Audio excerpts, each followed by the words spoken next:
नमस्कार दोस्तों। आज हम जिस विषय में बात कर रहे हैं वो है कुल के देवी देवता और पितृ देवता। और सवाल ये उठता है कि बहुत से साधक साधना तो करते हैं, साधना निरंतर करते रहते हैं, मगर उन्हें साधना में उस प्रकार का रिजल्ट नहीं मिल पाता जिस प्रकार का रिजल्ट वो डिजर्व करते हैं, चाहते हैं। साधना में वो पूर्णता नहीं मिल पाती। दोस्तों, होता क्या है कि हम प्रधान देवताओं को तो साधने के लिए अग्रसर हो जाते हैं, मगर जो हमारे कुल के देवी देवता होते हैं या जो हमारे पितृ होते हैं, जो कि सबसे ज्यादा प्रमुख हैं, उनको हम इग्नोर कर देते हैं। बहुत से लोगों को तो अपने कुल के देवी देवताओं का नाम भी नहीं पता होता और पितृ जो होते हैं उनको भी वो पूछते नहीं हैं, तो जिसके कारण उन्हें साधनाओं में सफलता नहीं मिल पाती।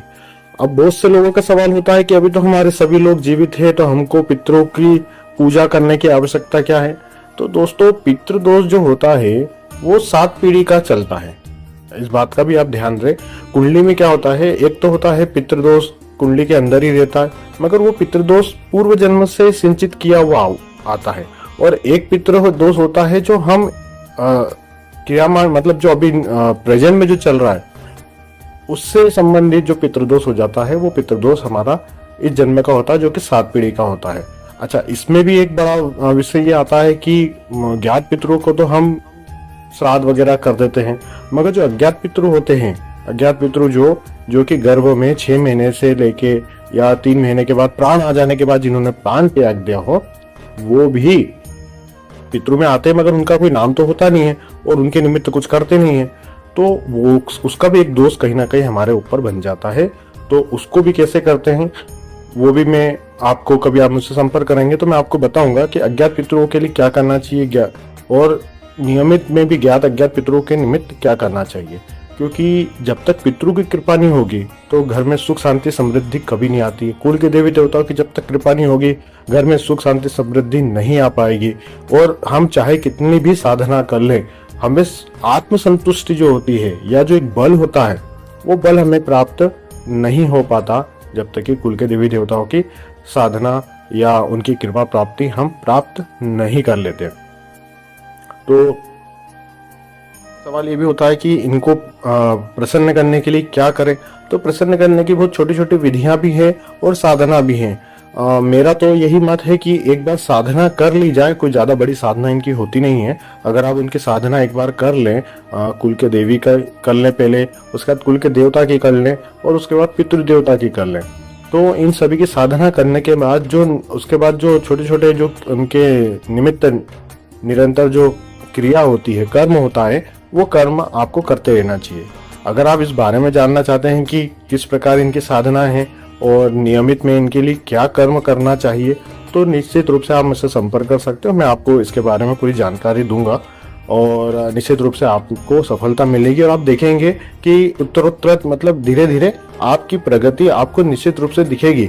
आपके काम अपने आप बनने लगेंगे, सिद्ध होने लगेंगे। कार्य में जिस काम में आप हाथ डालोगे, धीरे धीरे उसमें सफलता आपको मिलेगी।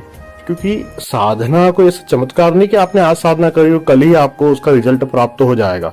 साधना निरंतर करने की क्रिया है और जब आप निरंतर क्रिया से साधना संपन्न करते रहते हैं, तो निश्चित रूप से आप जिस दिन से साधना शुरू करी है और आप लगातार जब साधना करते हैं, तो साल भर बाद 6 महीने बाद आपको दिखेगा कि हाँ, मैंने जो 6 महीने पहले मेरी परिस्थिति क्या थी, मेरी मानसिक स्थिति क्या थी और आज मेरी मानसिक स्थिति क्या है, परिस्थिति क्या है, मेरा कॉन्फिडेंस किस लेवल पे है, ये आप उसमें बिल्कुल देख पाओगे, सूक्ष्मता के साथ देख पाओगे। मगर साधना का एक क्रम होता है, उस क्रम से ही साधना करोगे तो साधना में बहुत जल्दी सफलता आपको प्राप्त होगी, उसमें कोई भी दो राय नहीं है। तो सबसे पहले अपने कुल के देवी देवता का साधना करें, उनकी कृपा प्राप्ति करें, जिससे कि आपको आपके कुल के सभी लोगों को सुरक्षा प्राप्त हो।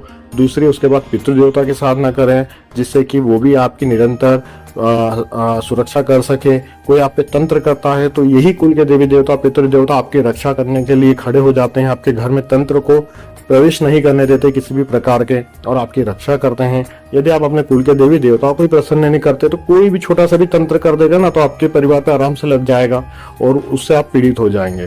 तो ये भी एक होता है देखने की, कहते हैं कि सूक्ष्मता के साथ देखने की क्रिया है। यदि आपके ऊपर कोई क्रिया हो रही है, तंत्र हो रहा है, तो इसका मतलब आपके कुल के देवी देवता, पितृ देवता में से कोई अभी नाराज है, उनकी कृपा आपको प्राप्त नहीं हो पा रही है। तो आप इन साधनाओं को करें, इन क्रियाओं को करें, छोटी छोटी क्रियाओं को करें घर में, अपने पितरों की कृपा प्राप्ति के लिए, कुल के देवी देवताओं की कृपा प्राप्ति के लिए। यदि कोई आप इन साधनाओं को संपन्न करना चाहते हैं, इन क्रियाओं को, छोटी छोटी क्रियाओं को करना चाहते हैं, तो आप मेरे से संपर्क कर सकते हैं। अगले वीडियो में मिलेंगे, तब तक के लिए धन्यवाद।